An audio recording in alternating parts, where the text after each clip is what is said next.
महाराष्ट्रातील विधानसभा निवडणुकीतील जादा मतदानावर संसदेमध्ये प्रश्न उपस्थित। विरोधी पक्षनेते राहुल गांधी यांनी उपस्थित केला सवाल। एका इमारतीमध्ये 7,000 मतदान कसे वाढले? राहुल गांधी यांचा सवाल।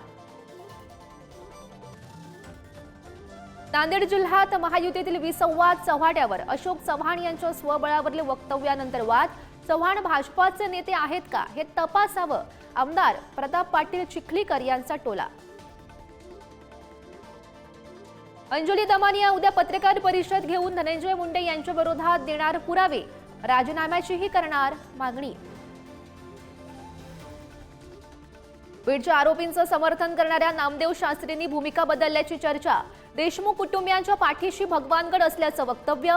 वडेट्टीवार यांची पाठराखणीवर टीका तर वारकऱ्यांकडून भूमिका बदलाचं स्वागत।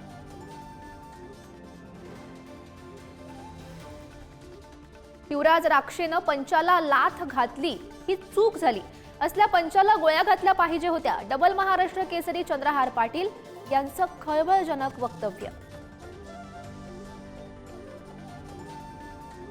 महाराष्ट्र केसरी स्पर्धेत करण्यात आलेली कारवाई एकतर्फी। शिवराज राक्षे यांची भूमिका, पंचांवरही कारवाईची केली मागणी।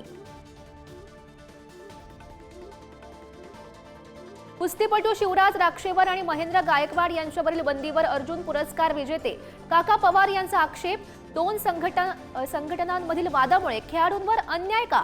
माफ करायला हवं, काका पवार यांचं वक्तव्य।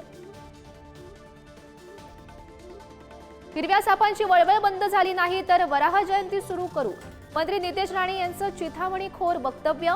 राणेंना देश मनुस्मृतीवर चालवायचा आहे का? वडेट्टीवार यांचा सवाल। दुहेरी हत्याकांडानं शिर्डी हादरलं। साईबाबा संस्थानच्या 2 कर्मचाऱ्यांची वेगवेगळ्या ठिकाणी हत्या।